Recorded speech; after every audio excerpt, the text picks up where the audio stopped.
नमस्कार मित्रांनो, आजची ही पवित्र कथा केवळ ऐकण्यासाठी नाही, तर मन शुद्ध करण्यासाठी, आत्मा जागवण्यासाठी आणि जीवनात धन, सुख, समृद्धी ओढून आणण्यासाठी आहे. वर्षातील पहिली संकष्ट चतुर्थी म्हणजे विघ्नहर्ता गणराय स्वतः भक्तांच्या घरी येण्याचा दिवस. हा दिवस साधा नाही. या दिवशी केलेली पूजा, केलेले व्रत आणि ऐकलेली कथा जन्मोजन्मी फळ देणारी असते. अनेक ऋषीमुनींनी, राजांनी आणि सामान्य भक्तांनी या दिवशी गणपतीची उपासना करून अपार वैभव प्राप्त केले आहे. आज आपण अशीच एक प्राचीन काळातील कथा ऐकणार आहोत, जिथे देवता, ऋषी, वन, नदी, आश्रम आणि मंदिरांनी भरलेला एक दिव्य काळ आपल्या डोळ्यांसमोर उभा राहील. या कथेत दडलेले रहस्य जाणून घेतले तर तुमचे आयुष्य बदलू शकते. म्हणूनच मन शांत करा, डोळे मिटा आणि भक्तिभावाने ऐका. चला तर मग आता ही पवित्र कथा सुरू करूया. भक्तांनो, ही कथा तुमच्या हृदयाला स्पर्श करेल. म्हणून धार्मिक मराठी या भक्तिमय परिवाराशी जोडलेले रहा आणि आपल्या भावना नक्की व्यक्त करा. प्राचीन काळात सह्याद्रीच्या कुशीत वसलेल्या एका विशाल वनराजीत मंदाकिनी नावाची पवित्र नदी वाहत होती. तिच्या काठावर तपोवन होते, जिथे वेदांचा निनाद अखंड घुमत असे. त्या तपोवनात महर्षी कौशिक आपल्या शिष्यांसह तपस्या करत होते. त्यांच्या आश्रमाभोवती औषधी वनस्पती, फुलांनी बहरलेली झाडे आणि पवित्र अग्निकुंड होते.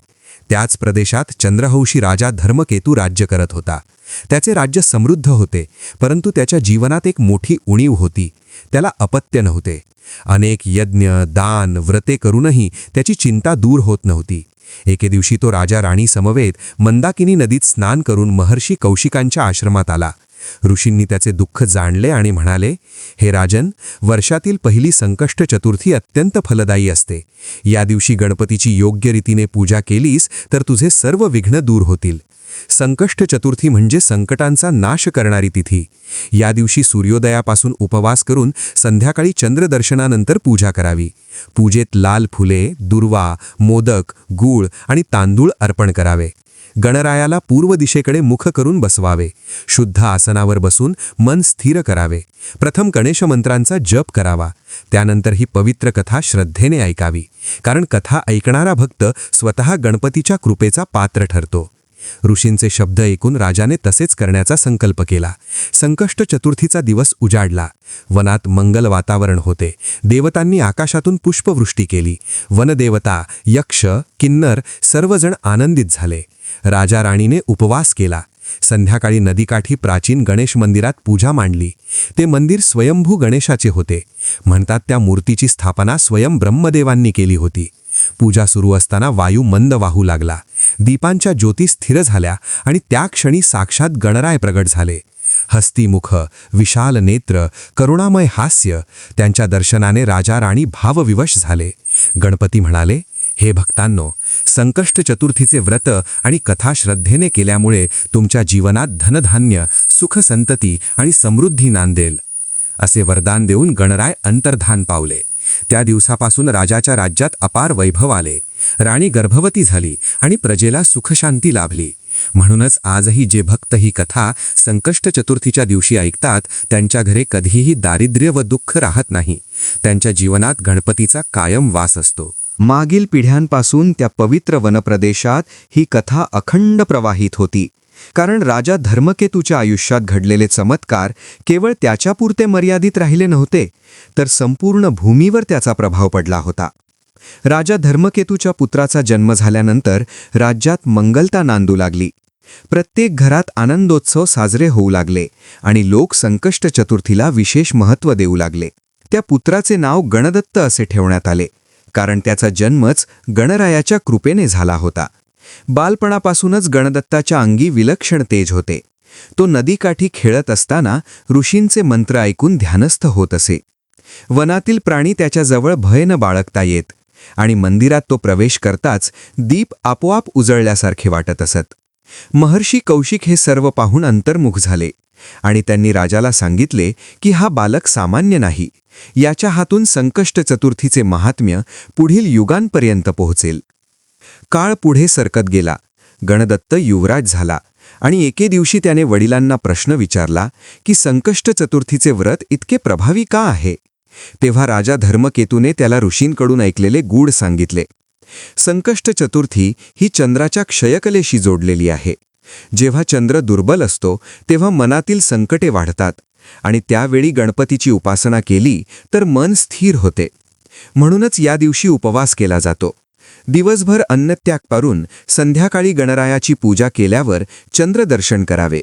चंद्राला अर्घ्य देऊन गणपतीचे स्मरण करावे, कारण गणपतीनेच चंद्राचा अहंकार भंग केला होता अशी आख्यायिका आहे.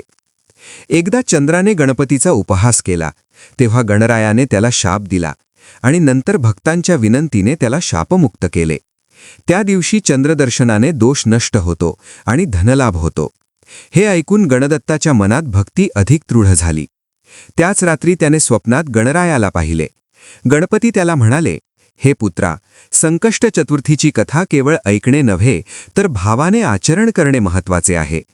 जेव्हा भक्त नदीत स्नान करून शुद्ध वस्त्रे धारण करतो, जमिनीवर आसन टाकून पूर्व किंवा उत्तर दिशेला मुख करून बसतो, गणपतीला लाल वस्त्र, फुले, दुर्वा, मोदक अर्पण करतो आणि मनोभावे कथा ऐकतो, तेव्हा त्याच्या जीवनातील अदृश्य बंधने तुटतात.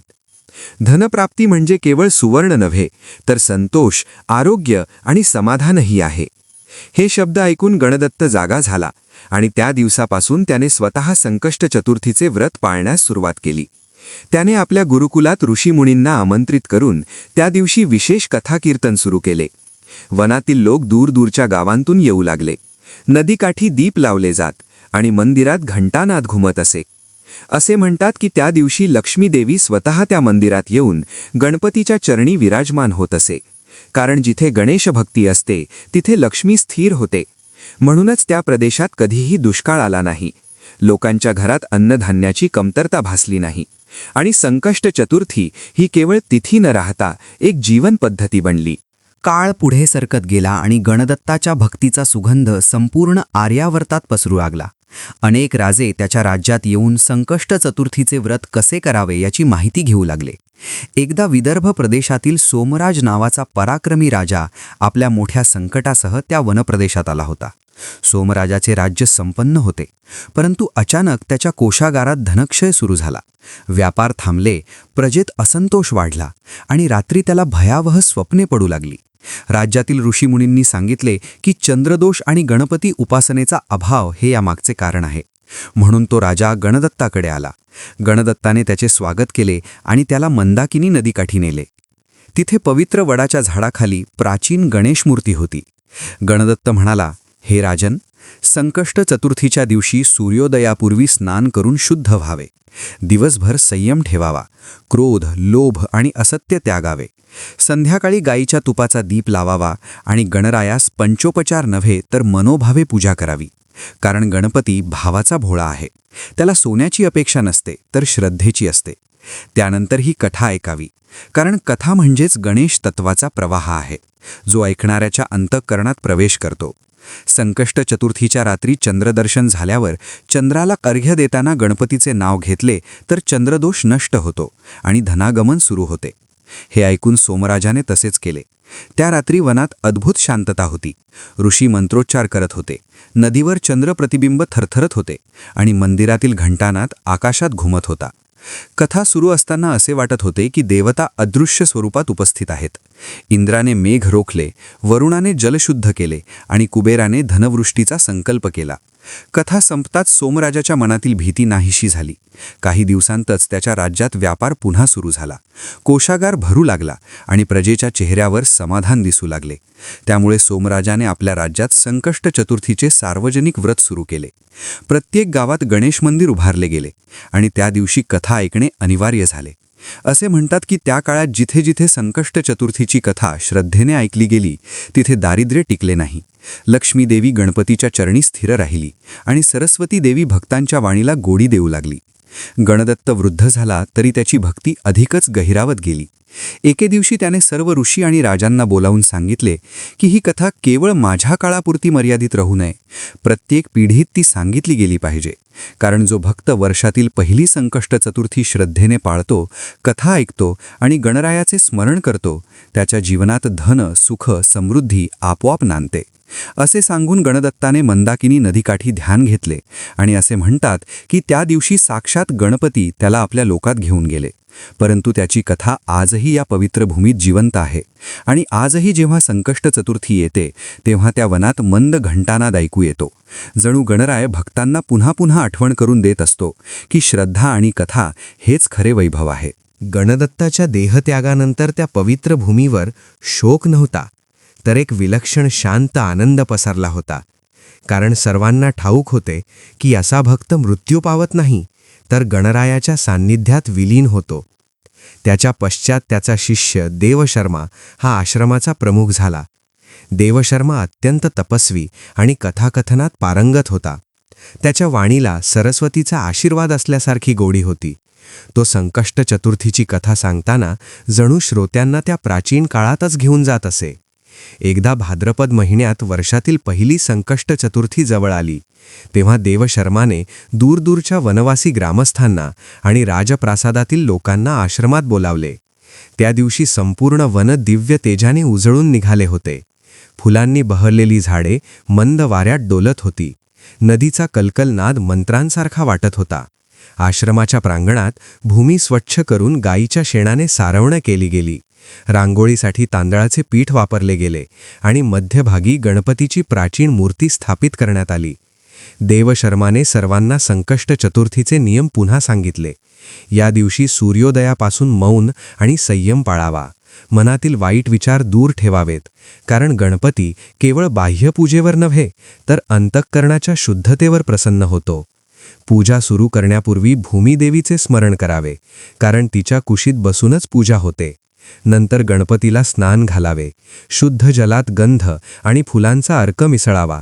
त्यानंतर दुर्वा अर्पण कराव्यात, कारण दुर्वा म्हणजे जीवनशक्तीचे प्रतीक आहे.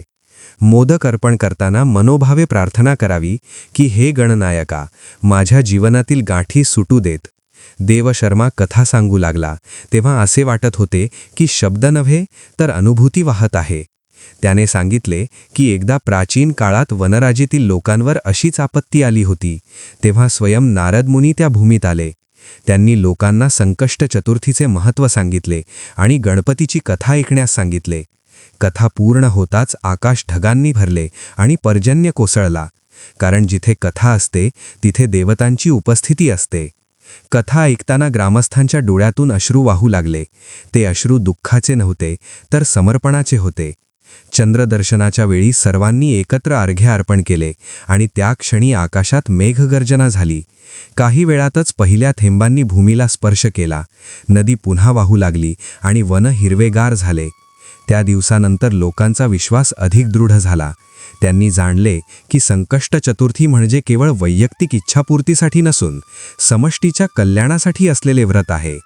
देवशर्मा वृद्ध होत गेला, परंतु त्याची कथा सांगण्याची शक्ती कमी झाली नाही. तो नेहमी म्हणत असे की जो भक्त ही कथा श्रद्धेने ऐकतो त्याच्या घरात धन येते, कारण गणपती कुबेराचा मित्र आहे. त्याच्या मनात शांती येते, कारण गणपती बुद्धीचा अधिपती आहे. आणि त्याच्या जीवनात सुखसमृद्धी टिकून राहते, कारण गणपती विघ्नांचा नाश करतो. या शिकवणीमुळे संकष्ट चतुर्थी त्या भूमीत एक उत्सव बनली आणि आजही जेव्हा त्या वनात वर्षातील पहिली संकष्ट चतुर्थी येते तेव्हा मंदाकिनी नदी आनंदाने अधिक वेगाने वाहू लागते. जणू तीही गणरायाच्या कथेचे स्मरण करत असते. त्या अद्भुत घटनेनंतर संपूर्ण प्रदेशात संकष्ट चतुर्थीविषयी अढळ श्रद्धा निर्माण झाली होती.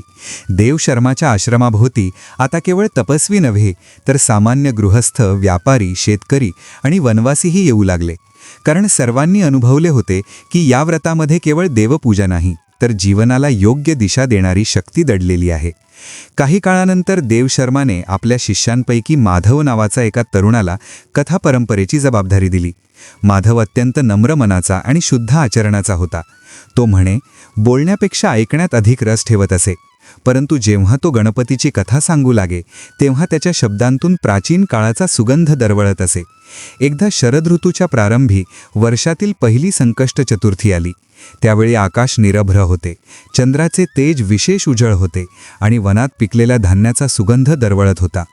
माधवाने त्या दिवशी सर्वांना सांगितले की आजची संकष्ट चतुर्थी विशेष आहे, कारण ही चतुर्थी ज्या भावनेने केली जाते त्या भावनेनुसार फळ देते.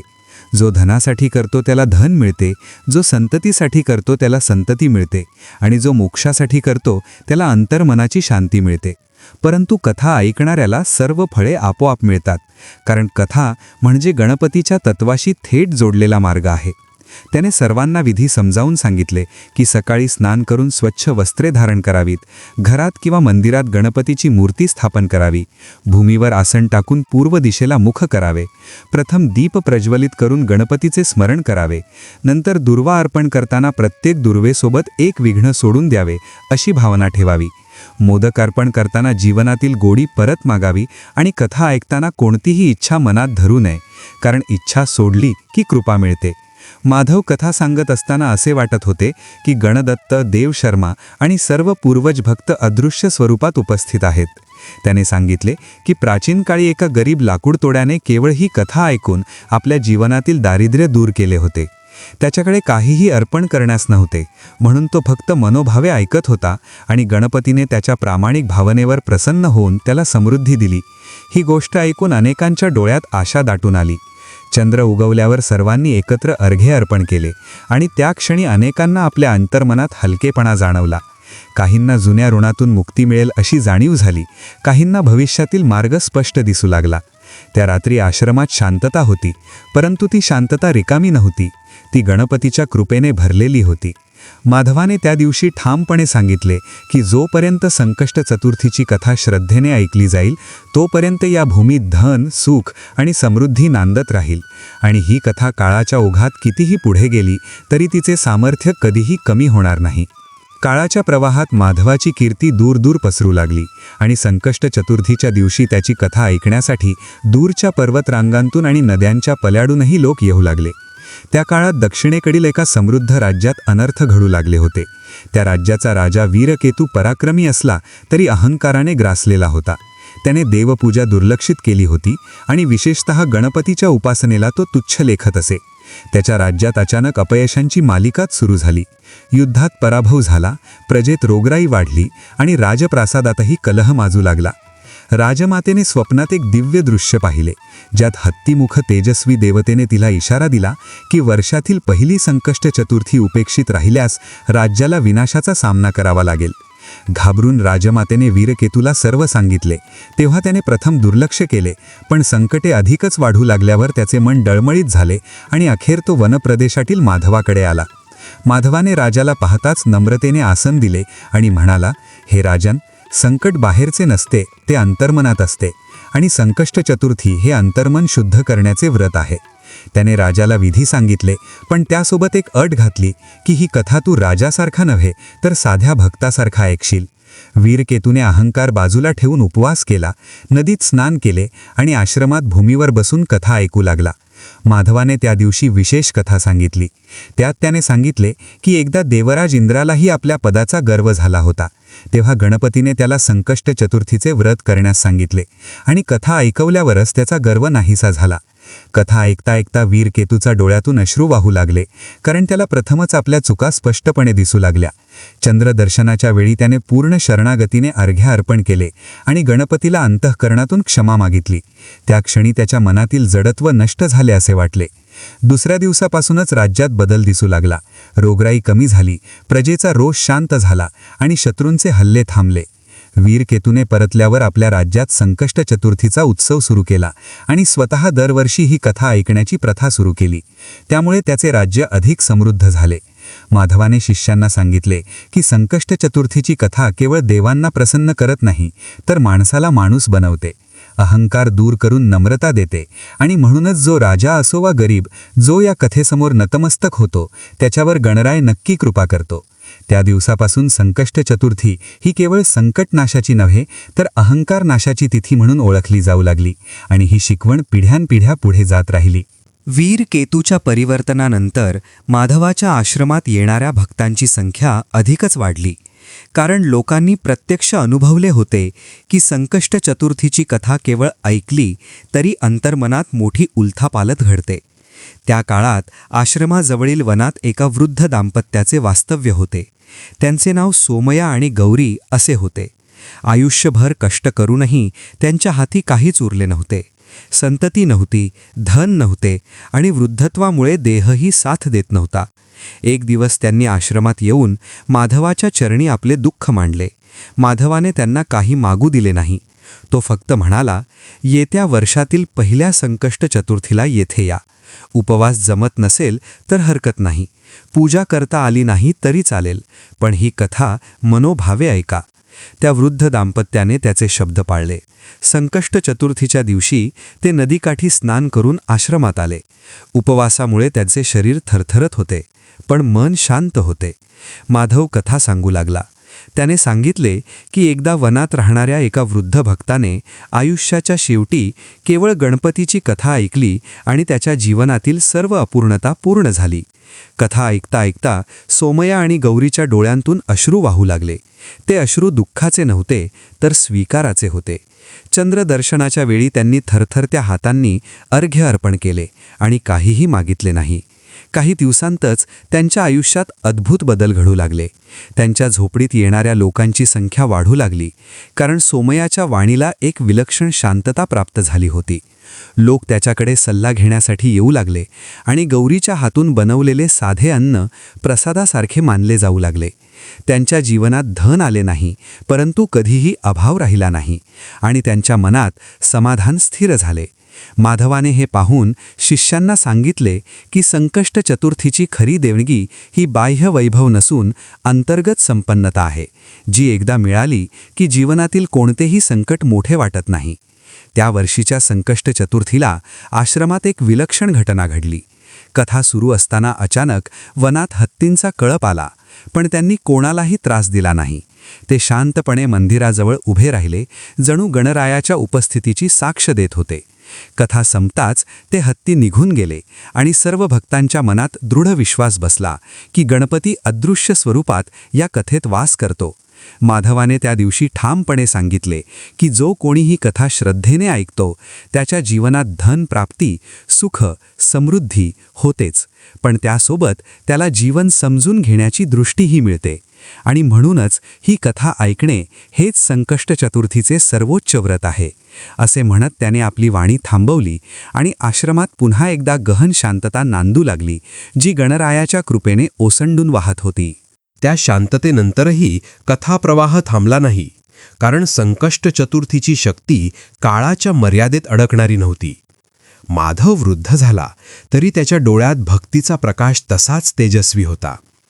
एके दिवशी पूर्वेकडील एका विशाल राज्यातून शांभवी नावाची एक राजकन्या आश्रमात आली. तिचे रूप तेजस्वी होते, पण मन अतिशय अशांत होते. तिच्या आयुष्यात सर्व वैभव असूनही तिला सतत भय वाटत होते. निर्णय घेता येत नव्हते आणि अंतःकरणात सतत अस्थिरता होती. राजवैद्यांनी औषधे दिली, पण काहीही उपयोग झाला नाही. अखेर स्वप्नात तिला एक दिव्य आवाज ऐकू आला, ज्यात सांगितले गेले की वर्षातील पहिली संकष्ट चतुर्थी आणि गणपतीची कथा हाच तुझ्या मनाचा उपाय आहे. म्हणून ती माधवाकडे आली. माधवाने तिचे दुःख ऐकून सांगितले की हे कन्ये, मनाचे विघ्न सर्वात सूक्ष्म असते आणि त्यासाठी विघ्नहर्त्याचीच गरज असते. त्याने तिला सांगितले की संकष्ट चतुर्थीच्या दिवशी तू राजकन्ये म्हणून नव्हे तर साधी भक्त म्हणून बसशील, कोणतेही अलंकार धारण करणार नाहीस आणि केवळ कथा ऐकशील. त्या दिवशी नदीकाठी पूजा झाली. आश्रमात साधे आसन मांडले गेले. शांभवीने उपवास केला आणि कथा ऐकू लागली. माधवाने त्या दिवशी गणपतीच्या बुद्धी स्वरूपाची कथा सांगितली की कसे गणपतीने देवतांनाही योग्य निर्णयाचा मार्ग दाखवला आणि कसे त्याची कृपा मिळाली की मन स्थिर होते. कथा पुढे जात असताना शांभवीला असे वाटू लागले की तिच्या मनातील गोंधळ हळूहळू शांत होत आहे, जणू कोणी आतल्या गाठी सोडवत आहे. चंद्रदर्शनाच्या वेळी तिने अर्घ्य अर्पण केले आणि प्रथमच तिच्या मनात भयाऐवजी विश्वास निर्माण झाला. काही दिवसांतच ती आश्रमातच राहू लागली, ध्यान करू लागली आणि तिच्या निर्णय क्षमतेत विलक्षण बदल झाला. परत आपल्या राज्यात गेल्यावर तिने न्यायाने राज्यकारभार केला आणि तिच्या नेतृत्वाखाली राज्य अधिक समृद्ध झाले. माधवाने हे पाहून सांगितले की संकष्ट चतुर्थी ही केवळ बाह्य संकटांसाठी नसून अंतःकरणातील गोंधळ दूर करण्यासाठीही आहे. जो भक्त ही कथा ऐकतो त्याला गणपती बुद्धी देतो, विवेक देतो आणि त्यामुळे धन, सुख, समृद्धी टिकून राहते. कारण स्थिर बुद्धीशिवाय कोणतेही वैभव टिकत नाही. त्या दिवसापासून अनेक स्त्रिया, कन्या, माता, विधवा या सर्वजणी संकष्ट चतुर्थीला विशेषत्वाने कथा ऐकण्यासाठी येऊ लागल्या. कारण त्यांना जाणवले की ही कथा त्यांना अंतर्बळ देते. माधवाने आपल्या शेवटच्या काळात शिष्यांना सांगितले की काळ बदलेल, राजे बदलतील, पण जोपर्यंत ही कथा श्रद्धेने ऐकली जाईल तोपर्यंत गणपतीची कृपा या भूमीवर अखंड वाहत राहील. आणि हे शब्द सांगून त्याने ध्यानधारणा केली. असे म्हणतात की त्या क्षणी आश्रमात मंद सुवास दरवळला आणि सर्वांना जाणवले की विघ्नहर्त्याने आपल्या या भक्तांना स्वीकारले आहे. पण त्याची कथा मात्र अजून पुढेच जाणार होती. माधवाच्या समाधीनंतर आश्रमाचे वातावरण काही काळ गंभीर झाले तरी त्याच्या शिकवणीमुळे कथापरंपरा खंडित झाली नाही. त्याचा प्रमुख शिष्य नीलकंठ हा त्या परंपरेचा वाहक झाला. नीलकंठ अत्यंत शांत स्वभावाचा होता. तो कमी बोलत असे, पण जेव्हा संकष्ट चतुर्थी येई तेव्हा त्याची वाणी जणू गणरायाच्या इच्छेनेच प्रवाहित होत असे. त्याने माधवाच्या समाधीस्थळी दीप प्रज्वलित करून संकल्प केला की ही कथा केवळ शब्दांत नव्हे तर आचरणातून जिवंत ठेवायची. त्या काळात पश्चिमेकडील समुद्रसमीप प्रदेशात व्यापार करणाऱ्या एका वैश्य कुलावर मोठे संकट आले होते. समुद्रमार्गे येणारी संपत्ती थांबली होती, जहाजे परत येत नव्हती आणि घराघरात चिंता पसरली होती. त्या कुलातील प्रमुख धनपाल याने ऐकले की वनप्रदेशातील आश्रमात संकष्ट चतुर्थीची कथा ऐकली की धनागमनाचा मार्ग खुला होतो. म्हणून तो आपल्या कुटुंबासह नीलकंठाकडे आला. नीलकंठाने त्याला स्पष्ट सांगितले की गणपतीला धन देणारा समजू नकोस, तो मार्ग दाखवणारा आहे. जर मनातील भीती दूर झाली तर योग्य निर्णय मिळतात आणि योग्य निर्णयांतूनच धन येते. धनपालाने हे ऐकून उपवास केला आणि कथा ऐकण्यास बसला. त्या दिवशी नीलकंठाने कुबेर आणि गणपती यांची प्राचीन कथा सांगितली की कसे कुबेरालाही आपल्या संपत्तीचा गर्व झाला. तेव्हा गणपतीने त्याला संकष्ट चतुर्थीचे व्रत करण्यास सांगितले आणि कथा ऐकवल्यावरच त्याला स्थैर्य प्राप्त झाले. कथा ऐकताना धनपालाच्या मनातील समुद्राविषयीची भीती नाहीशी होऊ लागली. चंद्रदर्शनाच्या वेळी त्याने अर्घ्य अर्पण करताना मनोभावे संकल्प केला की तो आता लोभाने नव्हे तर विवेकाने व्यापार करेल. काही दिवसांतच त्याच्या हरवलेल्या जहाजांची वार्ता मिळाली. ती सुरक्षित परत आली आणि त्याच्या व्यापाराला नवी दिशा मिळाली. त्याने आश्रमाला मोठे दान देण्याचा प्रस्ताव ठेवला, पण नीलकंठाने नकार दिला आणि सांगितले की गणपतीची कृपा विकत घेता येत नाही, ती केवळ भावाने मिळते. त्या घटनेनंतर व्यापारी वर्गात संकष्ट चतुर्थीचे महत्त्व वाढले. अनेकांनी त्या दिवशी कथा ऐकून आपल्या व्यवहारात प्रामाणिकपणा आणला. नीलकंठ नेहमी म्हणत असे की जेव्हा मन स्वच्छ होते तेव्हा लक्ष्मी स्वतः चालत येते, कारण लक्ष्मी स्थिर राहते तिथेच जिथे गणपतीचे तत्व वास करते. त्या वर्षीच्या संकष्ट चतुर्थीला आश्रमात एक विलक्षण दृश्य घडले. कथा सुरू असताना समुद्राकडून आलेल्या वाऱ्यासोबत शंखनादासारखा गूढ आवाज ऐकू आला. जणू वरुणदेवही या कथेचे साक्षीदार होत आहेत असे सर्वांना वाटले. त्या दिवसानंतर लोकांनी जाणले की संकष्ट चतुर्थीची कथा ही केवळ एका प्रदेशाची नसून संपूर्ण भूमीला जोडणारी आहे. वन, नदी, समुद्र, राजवाडे आणि झोपड्या सर्वत्र एकच संदेश पोहोचतो की विघ्नहर्त्याचे स्मरण आणि कथा ऐकणे हेच खरे वैभव आहे. आणि या विश्वासाने आश्रमातील दिवा अधिकच तेजाने उजळत राहिला. नीलकंठाच्या वाणीतून निघालेल्या त्या शब्दांनी आश्रमात जमलेल्या प्रत्येकाच्या अंतःकरणात खोलवर ठसा उमटवला होता. आणि त्या दिवसानंतर संकष्ट चतुर्थीची कथा ऐकणे हे केवळ व्रत न राहता आत्मशुद्धीचा सोहळा बनले. त्या काळात दूर पश्चिमेकडील पठारावर वसलेले एक प्राचीन नगर होते, जिथे अनेक प्राचीन मंदिरे आणि राजवाडे होते. त्या नगराचा अधिपती राजा सुवर्णसेन अत्यंत न्यायप्रिय होता. पण त्याच्या राज्यात अचानक अंतर्गत फूट निर्माण झाली होती. मंत्री एकमेकांशी संघर्ष करू लागले. प्रजा संभ्रमात पडली आणि राजाला योग्य निर्णय घेणे कठीण झाले. अशा वेळी राजपुरोहिताने त्याला संकष्ट चतुर्थीच्या कथेबद्दल सांगितले आणि वनप्रदेशातील आश्रमाचा उल्लेख केला. सुवर्णसेन कोणताही विलंब न करता साध्या वेशात नीलकंठाकडे आला. नीलकंठाने त्याला राजासनावर न बसवता भूमीवरच आसन दिले आणि सांगितले की गणपतीसमोर सर्व समान असतात. त्या दिवशी राजा सुवर्णसेनाने प्रथमच राजवैभव बाजूला ठेवून उपवास केला आणि कथा ऐकण्यास बसला. नीलकंठाने त्या दिवशी गणपतीच्या न्यायस्वरूपाची कथा सांगितली की कसे गणपतीने देवतांच्या वादातही समतोल निर्णय दिला आणि कसे त्याच्या कृपेने सत्याचा मार्ग स्पष्ट होतो. कथा ऐकत असताना सुवर्णसेनाच्या मनातील गोंधळ दूर होऊ लागला. त्याला जाणवले की तो बाह्य सल्ल्यांपेक्षा अंतर्मनाचा आवाज ऐकत नव्हता. चंद्रदर्शनाच्या वेळी त्याने अर्घ्य अर्पण करताना संकल्प केला की तो निर्णय घेताना केवळ सत्ता नव्हे तर धर्म पाहील. परत आपल्या नगरात गेल्यावर त्याने मंत्र्यांना एकत्र बोलावले, सर्वांचे म्हणणे शांतपणे ऐकले आणि योग्य निर्णय घेतले. त्यामुळे काही काळातच राज्यातील कलह संपला. प्रजेचा विश्वास परत मिळाला आणि नगरात समृद्धी नांदू लागली. त्या घटनेनंतर राजवर्गात संकष्ट चतुर्थीचे महत्त्व वाढले. अनेक राजे त्या दिवशी कथा ऐकण्यासाठी आश्रमात येऊ लागले. नीलकंठ मात्र नेहमी सांगत असे की गणपती कोणाचाही पक्ष घेत नाही, तो केवळ धर्माचा पक्ष घेतो आणि कथा ऐकणाऱ्याला तो धर्म ओळखण्याची दृष्टी देतो. त्या वर्षीच्या संकष्ट चतुर्थीला आश्रमात एक अद्भुत दृश्य घडले. कथा सुरू असताना जवळच्या प्राचीन गणेश मंदिरातील मूर्तीवर आपोआप फुलांची वर्षा झाल्यासारखी वाटली. कुणीही फुले टाकली नव्हती, तरी सुगंध दरवळत होता आणि सर्वांच्या अंगावर रोमांच उभे राहिले. नीलकंठाने डोळे मिटून फक्त एवढेच म्हटले की जिथे कथा असते तिथे गणपती स्वतः उपस्थित असतो. त्या दिवसापासून लोकांनी अधिक दृढ विश्वासाने संकष्ट चतुर्थी पाळायला सुरुवात केली, कारण त्यांनी जाणले होते की ही कथा केवळ ऐकण्याची गोष्ट नसून जीवनाला योग्य वळण देणारी शक्ती आहे आणि जो कोणी ती श्रद्धेने ऐकतो त्याच्या जीवनात धन, सुख आणि समृद्धी आपोआप आपले स्थान निर्माण करतात. संकष्ट चतुर्थीच्या त्या अद्भुत अनुभूतीनंतर नीलकंठ अधिकच अंतर्मुख झाला आणि त्याने आपल्या शिष्यांना सांगितले की आता ही कथा केवळ आश्रमापुरती न राहता जनसामान्यांच्या घराघरांत पोहोचली पाहिजे. कारण गणपती कोणत्याही एकांत स्थळी मर्यादित नसून तो भक्ताच्या हृदयात वास करतो. त्या काळात वनप्रदेशाजवळील एका प्राचीन नगरीत राहणारी कमलाक्षी नावाची गृहिणी होती.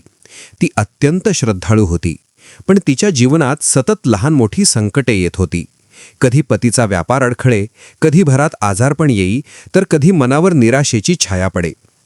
एके दिवशी तिला आश्रमातील संकष्ट चतुर्थीच्या कथेची माहिती मिळाली, पण घरकाम आणि जबाबदाऱ्यांमुळे तिला आश्रमात जाणे शक्य नव्हते. ती अत्यंत खिन्न झाली. त्या रात्री तिने मनोभावे गणपतीचे स्मरण केले आणि विनवणी केली. तेव्हा तिला स्वप्नात नीलकंठ दिसला आणि त्याने सांगितले की गणपती कथा ऐकण्यासाठी अंतर पाहत नाही, तू जिथे आहेस तिथेच संकष्ट चतुर्थी कर. त्या वर्षातील पहिल्या संकष्ट चतुर्थीच्या दिवशी कमलाक्षीने पहाटे नदीवर जाऊन स्नान केले, घरी साधे आसन टाकले, गाईच्या तुपाचा दीप लावला आणि मन शांत करून कथा आठवणीनेच ऐकू लागली. तिला आश्रमातील कथाकथन आठवत होते. प्रत्येक शब्द हृदयात घुमत होता.